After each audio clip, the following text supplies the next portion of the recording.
नमस्कार साथियों, आज हम बेस्ट अर्थशास्त्र के अंतर्गत एक नए टॉपिक उत्पादन का नियम क्या होता है का अध्ययन करने वाले हैं। उत्पादन के नियम को जानने से पहले मेरी एक परामर्श है कि आप लोग मेरा पिछला वीडियो जो कि प्रोडक्शन फंक्शन पर है, उत्पादन फलन पर पहले से डला हुआ है, उसे देख लें, क्योंकि बिना उत्पादन फलन को समझे उत्पादन के नियम को समझ पाना कठिन है। इसलिए उसे समझ लें, फिर इस वीडियो को देखें। और एक सलाह और है कि वीडियो को देखने के लिए सबसे पहले आप कॉपी और पेन अपने पास रख लें और नोट्स बनाते जाएं, जिससे कि आपको कौन से प्रश्न बन सकते हैं, किस प्रकार के प्रश्न पूछे जाएंगे, ये सब हम बताएंगे। चलिए शुरू करते हैं। उत्पादन का नियम क्या होता है? उत्पादन का नियम अर्थात प्रोडक्शन फंक्शन हमें यह बतलाता है कि इनपुट अर्थात आगतों में परिवर्तन के परिणाम स्वरूप आउटपुट अर्थात प्रोडक्शन में जो परिवर्तन होता है के बीच के संबंध को बतलाता है। अतः हम कह सकते हैं कि आगतों में परिवर्तन के परिणाम स्वरूप प्रोडक्शन में होने वाले परिवर्तन को बतलाने का जो नियम होता है उसे हम उत्पादन के नियम से जानते हैं। अब हम यहाँ ये जानेंगे कि परिवर्तन कैसे होता है और आउटपुट प्रोडक्शन में परिवर्तन किस प्रकार प्रभावित होता है। चलिए मान लेते हैं कि हमारा मूल उत्पादन फलन Q = फंक्शन ऑफ LK है। इसमें जो आगत हैं L श्रम है और K पूंजी है और Q आउटपुट प्रोडक्शन है। यदि हम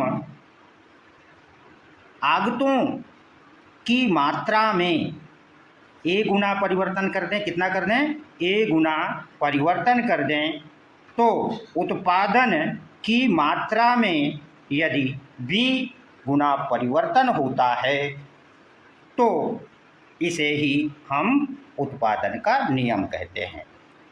संक्षेप में यह भी हम कह सकते हैं कि A और B के बीच में A और क्या समझे हैं? A और B, A और B के मध्य जो संबंध होता है उसे हम उत्पादन के नियम के जानते हैं। ये उत्पादन का नियम जो है ये 3 रूप हो सकते हैं। ये जो परिवर्तन होता है वो 3 तरह का हो सकता है। यदि A is greater than B हो, अर्थात उत्पादन के साधनों में जो परिवर्तन A है और प्रोडक्शन में जो परिवर्तन हो रहा है B, यदि B का मान A से अधिक हो तो उसे हम लॉ ऑफ इंक्रीजिंग रिटर्न के नाम से जानते हैं, अर्थात उत्पादन वृद्धि नियम। क्या कहते हैं? उत्पादन वृद्धि नियम। तथा यदि B = A हो, B = A हो, अर्थात उत्पादन के साधनों में परिवर्तन और आउटपुट प्रोडक्शन में परिवर्तन जो होता है वो दोनों समान अनुपात में बराबर हों, तो इसे लॉ ऑफ कांस्टेंट रिटर्न के नाम से जानते हैं, अर्थात इसे उत्पादन का समता नियम कहते हैं। तथा यदि B is less than A हो, अर्थात उत्पादन साधनों में परिवर्तन की अपेक्षा उत्पादन में कम वृद्धि हो, तो लॉ ऑफ डिमिनिशिंग रिटर्न अर्थात घटते प्रतिफल का नियम कहा जाता है। अब तक की व्याख्या से एक बात स्पष्ट हो जाती है कि उत्पादन फलन तथा उत्पादन के नियम दोनों की व्याख्या इनपुट और आउटपुट पर आधारित है। अगर आपसे परीक्षा में प्रश्न इस तरह बन जाए कि इनपुट और आउटपुट के बीच के संबंध को बतलाने वाले को कौन प्रदर्शित करता है, ऑप्शन में आपके सामने आ जाए उत्पादन फलन, उत्पादन के नियम, अथवा दोनों या उपरोक्त में कोई नहीं, तो आपको उत्तर जो लगाना है, क्योंकि उत्पादन का फलन और उत्पादन के नियम की व्याख्या दोनों ही इनपुट और आउटपुट के बीच के संबंध की व्याख्या करता है, अतः उत्पादन फलन और नियम में इनपुट और आउटपुट दोनों सही होंगे। उत्पादन फलन और उत्पादन नियम की व्याख्या के हमें दो रूप मिलते हैं। दो रूप वो कौन कौन से हैं? पहला है अल्पकालीन उत्पादन फलन और दूसरा है दीर्घकालीन उत्पादन फलन। अल्पकालीन उत्पादन फलन को हम Q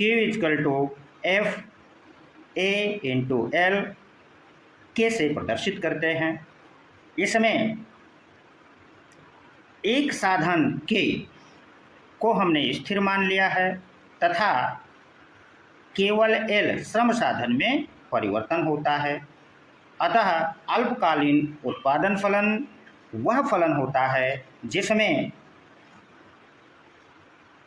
कम से कम एक साधन अवश्य स्थिर होगा और अन्य साधनों में परिवर्तनशील होगा। दूसरा दीर्घकालीन उत्पादन फलन के दो रूप होते हैं। जैसा कि उत्पादन फलन Q function of AL into AK, इसमें L श्रम और K पूंजी है, दोनों की मात्रा में समान अनुपात में वृद्धि हो रही है या दोनों में एक गुना वृद्धि हो रही है। इस प्रकार का उत्पादन फलन होमोजेनियस फैक्टर में होता है। ये दीर्घकालीन होमोजेनियस फंक्शन है, यानी दीर्घकालीन उत्पादन फलन का यह सहजातीय उत्पादन फलन कहलाता है। दूसरा ये जो दीर्घकालीन उत्पादन फलन है यह भी दीर्घकालीन उत्पादन फलन है। अगर हम ध्यान से देखें तो इस फलन में और इस फलन में अंतर यह है कि इसमें श्रम और पूंजी एक समान वृद्धि हो रही है, जबकि दूसरे वाले फलन में श्रम और पूंजी में अलग अलग वृद्धि की जा रही है।